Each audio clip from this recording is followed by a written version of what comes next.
To my husband, Abraham, my family, friends, fellow veterans, Medal of Honor recipients, and patriots, thank you for your love and support. I'm honored and grateful to President Trump for his trust and confidence in nominating me to serve our country as the Director of National Intelligence at a time when trust in the intelligence community, unfortunately, is at an all-time low. Chuck Schumer admitted a few years ago, quote, "You take on the intelligence community, they have 6 ways from Sunday at getting back at you." For too long, faulty, inadequate, or weaponized intelligence have led to costly failures and the undermining of our national security and God-given freedoms enshrined in the Constitution. The most obvious example of one of these failures is our invasion of Iraq based upon a total fabrication or complete failure of intelligence.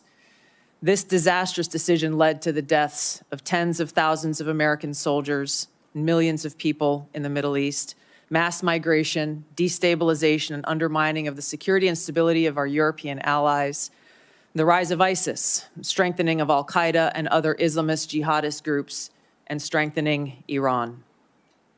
Here are just a few other examples. The American people elected Donald Trump as their president not once but twice, and yet the FBI and intelligence agencies were politicized by his opponents to undermine his presidency and falsely portray him as a puppet of Putin. Title I of FISA was used illegally to obtain a warrant to spy on Trump campaign advisor Carter Page, using a Clinton campaign-funded false dossier as their so-called evidence.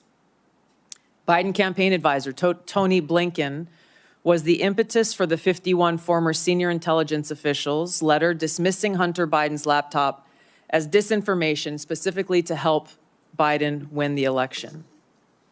Former DNI James Clapper lied to this committee in 2013, denying the existence of programs that facilitated the mass collection of millions of Americans' phone and internet records, yet was never held accountable.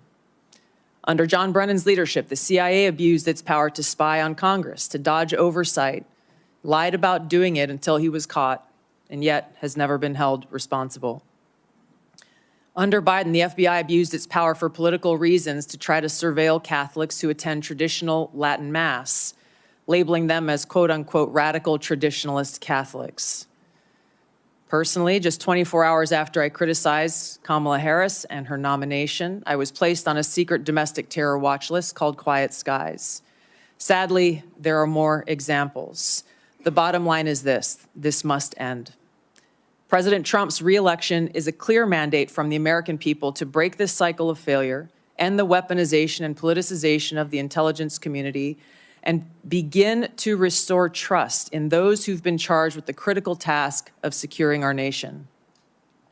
If confirmed as DNI, I will do my very best to fulfill this mandate and bring leadership to the intelligence community with a laser-like focus on our essential mission, ensuring the safety, security, and freedom of the American people.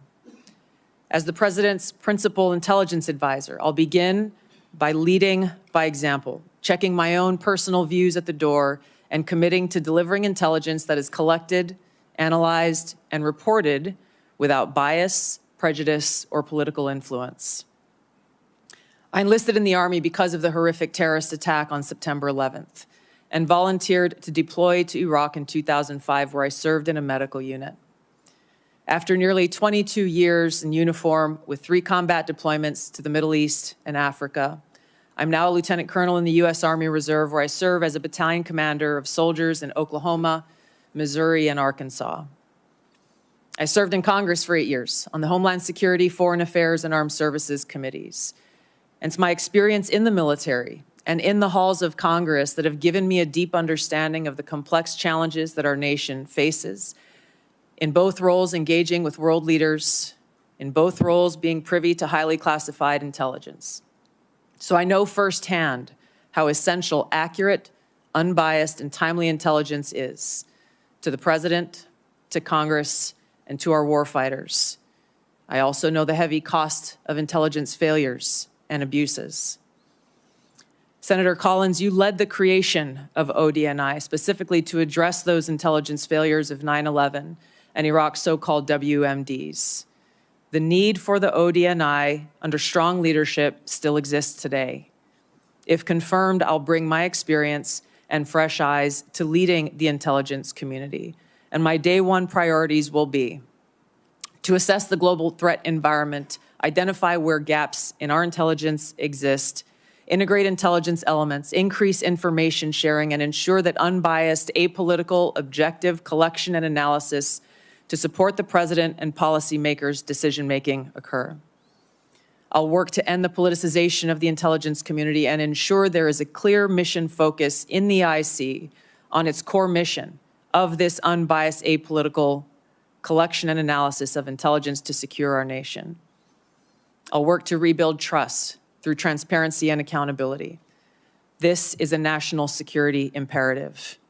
And I'll work to assess and address efficiencies, redundancies, and effectiveness across ODNI to ensure focus of personnel and resources is on our core mission of national security. Now, in my meetings that I've had with many of you, you expressed bipartisan frustration about recent intelligence failures, as well as the lack of responsiveness to your requests for information. Whether it's the surprise October 7th Hamas terrorist attack, to the sudden takeover of Syria by Islamist extremists, failures to identify the source of COVID, anomalous health incidents, UAPs, drones, and more. If confirmed, I look forward to working with you to address these issues. Ensuring the safety, security, and freedom of the American people is a mandate of leadership that rises above partisan politics. If confirmed, my commitment to the president, to you, and to the American people is this: I will do my very best to find the truth, no matter where it leads, and share that truth with President Trump, his advisors, and you in Congress, providing you with that unbiased, timely, and accurate intelligence as you make the tough decisions that'll impact the safety, security, and freedom of the American people. Now, before I close, I want to warn the American people who are watching at home. You may hear lies and smears in this hearing that'll challenge my loyalty to and my love for our country. Those who oppose my nomination imply that I am loyal to something or someone other than God, my own conscience, and the Constitution of the United States, accusing me of being Trump's puppet, Putin's puppet, Assad's puppet, a guru's puppet, Modi's puppet, not recognizing the absurdity of simultaneously being the puppet of 5 different puppet masters. The same tactic was used against President Trump and failed. The American people elected President Trump with a decisive victory and mandate for change. The fact is, what truly unsettles my political opponents is I refuse to be their puppet. I have no love for Assad or Gaddafi or any dictator. I just hate al-Qaeda. I hate that we have leaders who cozy up to Islamist extremists, minimizing them to so-called rebels. As Jake Sullivan said to Hillary Clinton, quote, al-Qaeda is on our side in Syria. Well, Syria is now controlled by an al-Qaeda offshoot, HTS, led by an Islamist jihadist who danced in the streets on 9/11 and who was responsible for the killing of many American service members.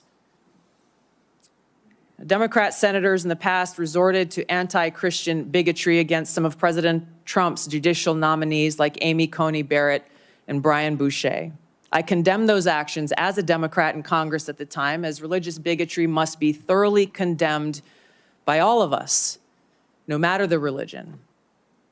Unfortunately, there are some Democrat senators who still don't understand the principle of freedom of religion and Article 6 of the Constitution. Quote, no religious test shall ever be required as a qualification to any office or public trust under the United States. Unfortunately, they're once again using the religious bigotry card, but this time trying to foment religious bigotry against Hindus and Hinduism. If anyone is sincerely interested in knowing more about my own personal spiritual path of Hinduism, I welcome you to go to my account on X, where I'll share more on this topic. If confirmed as Director of National Intelligence, I will continue to live by the oath that I have sworn at least 8 times in my life, both in uniform and as a member of Congress. I will support and defend our God-given freedoms enshrined in the Constitution of the United States against all enemies, foreign and domestic, and I will bear true faith and allegiance to the same. Thank you very much for your time. I look forward to your questions.